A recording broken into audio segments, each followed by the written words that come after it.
तो यहाँ पे हम 1 से लेके 5 तक लिख रहे थे, ये फिजिबल था, लिखना आसान था, ज्यादा टाइम नहीं लगा, हमने लिख दिया। लेकिन जैसे ही यूजर ने बोला 10,000 बार लिखना है, 1 2 3 4 और उसके सामने हेलो वर्ल्ड, हम इसको मैनुअली लिखने जाएंगे बहुत टाइम लग जाएगा। क्योंकि मैनुअली अगर लिखने गए तो हमें ये लिस्ट बनानी पड़ेगी जिसमें 1 से लेके 10,000 तक क्या लिखा हो, नंबर लिखे हो। तो अब ये समझते हैं कि इटरेबल क्या होता है। मैं इसको इटरेबल इटरेबल तब से कह रहा हूं, ठीक है। इटरेबल क्या होता है पहले समझते हैं। तो इटरेबल उसको कहते हैं जिस डेटा टाइप के अंदर एक मैजिक मेथड होता है जिसका नाम है def underscore underscore iter underscore underscore parenthesis. Core definition यही है।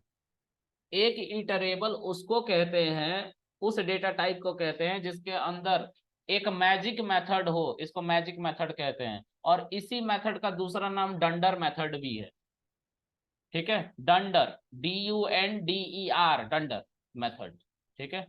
तो मैजिक मेथड कह लो या डंडर मेथड कह लो, ये जिस भी डेटा टाइप के अंदर होगा वो हमारा इटरेबल है। हमने कितने डेटा टाइप पढ़ रखे हैं, 10। चलो याद करते हैं कौन कौन से थे।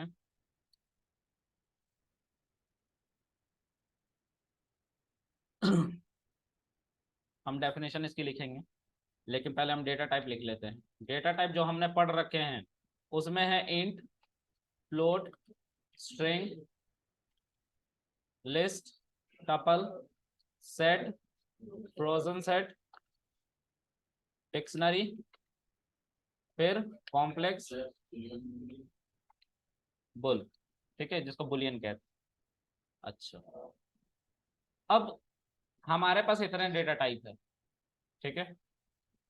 इटरेबल का डेफिनेशन क्या बताया अभी हमने, और data type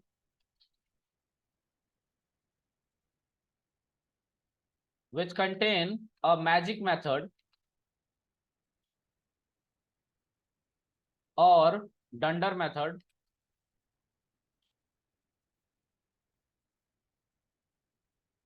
def underscore underscore iter underscore underscore parenthesis, है ना, called iterable। एग्जाम्पल है इसका, एग्जाम्पल इटरेबल का है list, tuple, set, frozen set और डिक्शनरी। ये सब हमारे इटरेबल हैं। क्लियर है? ओके। अब हम इसको प्रूव करते हैं कि क्यों इटरेबल है। आखिर ये मैजिक मेथड कहाँ से दिख रहा है। हमने मेथड तो यूज किए हैं डेटा टाइप के, लेकिन उसमें तो कभी ऐसा मेथड दिखा नहीं जो 2 अंडरस्कोर से शुरू होकर 2 अंडरस्कोर से खत्म हो रहा था। हमने बोला कि हाँ ऐसा था, हमने देखा नहीं। लेकिन अब देखते हैं। ओके, इसको भी मैं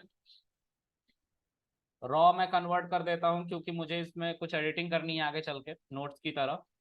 तो अगर मैं एक इंटीजर की बात करूं, a = 0, तो इस इंटीजर को अगर हम एक dir नाम के फंक्शन के अंदर पास कर ले तो वो हमें बहुत सारे मेथड दिखाने वाला है, ठीक है। उसमें हमने इन मेथड्स के बारे में देखा था पहले। ये जो मेथड हैं ये है मैजिक मेथड, ठीक है। सब अंडरस्कोर से शुरू होकर अंडरस्कोर से खत्म हो रहे हैं ना। अब आपको ये मेथड नहीं लग रहा है क्योंकि आपको पैरेंथेसिस नहीं दिखाई दे रहा है ना, लेकिन है ये मेथड, ठीक है। चलो, हमने लिस्ट पढ़ रखा है। अच्छा, एक चीज ध्यान से देखो, इसके अंदर ईटर है क्या,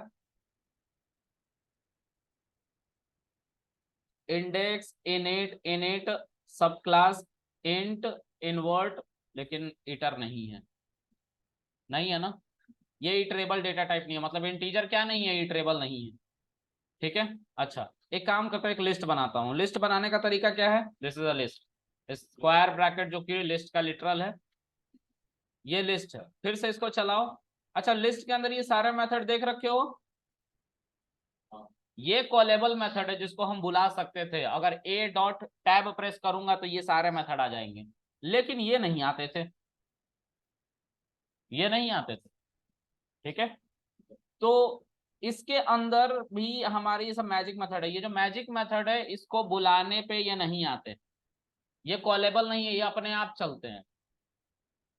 क्लियर है? तो ये जो ईटर देख रहे हो ना, इसके अंदर है ये इटरेबल, इसको बनाता है किसको, लिस्ट को। ठीक है, अब ये जिस जिस डेटा टाइप के अंदर होगा वो इटरेबल, जब तुम चेक करोगे तो तुम्हें लिस्ट के अंदर, जैसे अभी मैंने दिखाया, टपल के अंदर भी तुम्हें ये मिलेगा। ठीक है, सेट के अंदर भी तुम्हें मिलेगा, फ्रोजन सेट के अंदर भी मिलेगा, और डिक्शनरी के अंदर भी मिलेगा। ठीक है, लेट्स सी, अगर मैं यहीं पे इसको एक टपल बना दूं, पैरेंथेसिस लिटरल, और मैं ए को प्रिंट कराऊं, तो टपल के अंदर दो ही मेथड थे जिसको हमने यूज किया था, इंडेक्स और काउंट, बिल्कुल लास्ट में। चलो दिख रहे हैं दोनों, उसके अलावा सब क्या है, मैजिक मेथड है। सर इसमें कहीं ईटर दिख रहा है आपको, ये भी इटरेबल है।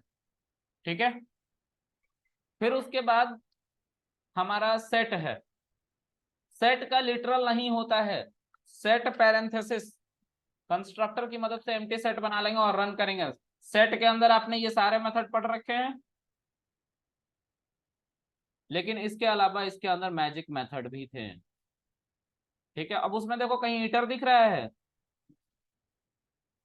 ठीक है, अच्छा, उसके बाद एक फ्रोजन सेट बनाओ, ये हमारा एक एम्प्टी फ्रोजन सेट है, खाली फ्रोजन सेट। फ्रोजन सेट के अंदर क्या मैंने ये सब बता रखा था, उसके अलावा इसके अंदर मैजिक मेथड भी है, और देखो यहाँ पे ईटर भी है। क्लियर है? आगे बढ़ते हैं, उसके अलावा क्या बच गया, डिक्शनरी। अब यहाँ पे डिक्ट लिखो, डिक्शनरी के अंदर हमने ये मेथड बता रखे हैं आपको। अच्छा, इसके अलावा यहाँ पे मैजिक मेथड भी है, और यहाँ पे आपको ईटर मिल जाएगा। क्लियर है? इसके अलावा किसी में आपको ईटर नहीं मिलेगा इन 10 डेटा टाइप में। ठीक है, अच्छा, अब ये इटरेबल बता क्यों रहे, मैंने बोला फोर लूप इटरेबल पे चल जाता है। ठीक है, अभी अब हमारा फोर लूप आप देखो ध्यान से, ये फोर लूप था, और इसको हमने क्या दे रखा है, एक इटरेबल। ठीक है, अब दिक्कत यह है कि 10,000 बार अगर किसी ने मुझे बोल दिया 1 2 3 हेलो वर्ल्ड प्रिंट करो, 1 hello world, 2 hello world, 3 hello world, 9,999 hello world, 10,000 hello world, तो ये लिखना बहुत हेक्टिक टास्क है। ठीक है, तो अब मुझे उतना बड़ा इटरेबल पहले चाहिए होगा जिसके अंदर 0 से लेके या 1 से लेकर 10,000 तक की वैल्यू रखी हो। हमने बोला कि इटरेबल तो हम बना ले, लेकिन उसमें टाइम लगेगा, तो एक और कॉन्सेप्ट दिया गया रेंज का, बोला गया अगर तुम्हें इटरेबल बनाना है तुम बनाओ, मना नहीं किया हमने, लेकिन तुम उसको रेंज की मदद से बनाओ। क्यों मैनुअल टास्क कर रहे हो, क्यों लिख रहे हो एक एक वैल्यू? तो हमने बोला फिर कैसे होगा, तो एक और कॉन्सेप्ट दिया गया यहाँ पे जिसको हम रेंज कहते हैं। रेंज एक हमारा फंक्शन है, ये कोई डेटा टाइप नहीं है, ये एक फंक्शन है। ठीक है, इसके अंदर मैंने लेट से 10 लिखा, तो 0 से लेके 10।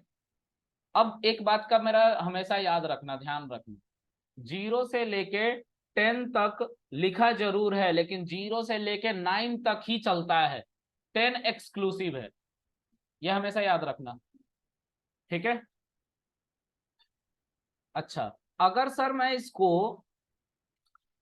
फॉर आई इन रेंज में ले जाके 10 कर दूं, और यहाँ पे प्रिंट में ऊपर वाला ही लिख रहा हूं, ये वाला शेल। ठीक है, print I coma hello world लिखूं,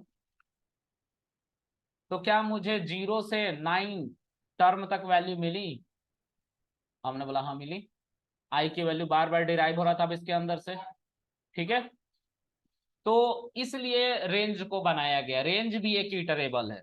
इसके अंदर भी underscore underscore eater underscore underscore parenthesis method है।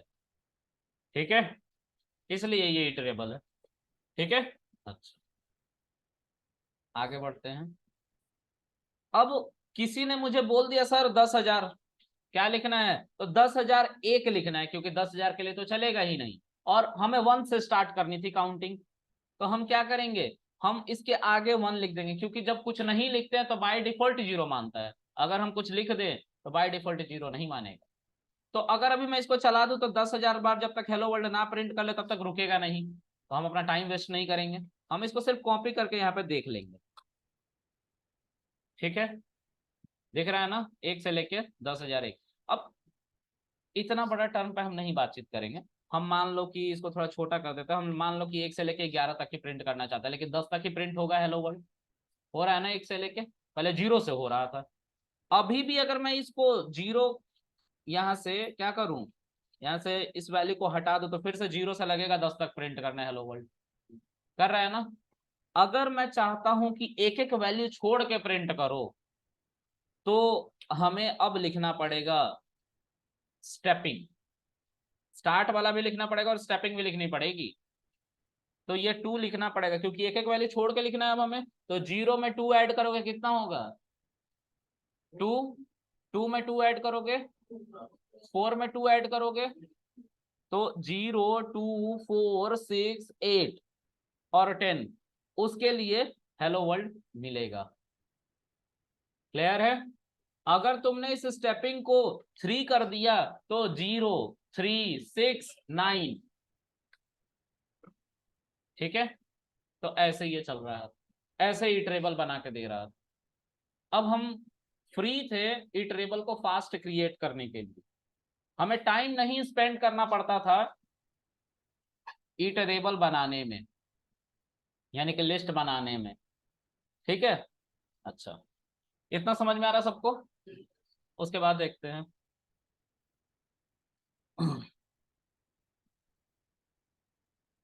अगर मैं चाहूं कि हमारी काउंटिंग जो 0 से लेकर 9 हेलो सॉरी 9 हेलो वर्ड तक अब प्रिंट होगा, यहाँ पे दिख रहा है ना, इसको मैं उल्टी काउंटिंग में स्टार्ट करना चाहता हूँ। 9 8 7 6 5 4 3 2 1 0। क्या करूंगा, -1 कर दोगे। चलो कर लेते हैं, कहाँ करोगे पहले बताओ, ऐसे ही रेंज में करोगे ना -1, कि इसमें करोगे कहीं -1। अच्छा कॉमा -1 करोगे, तो क्या क्या लिखोगे बताओ।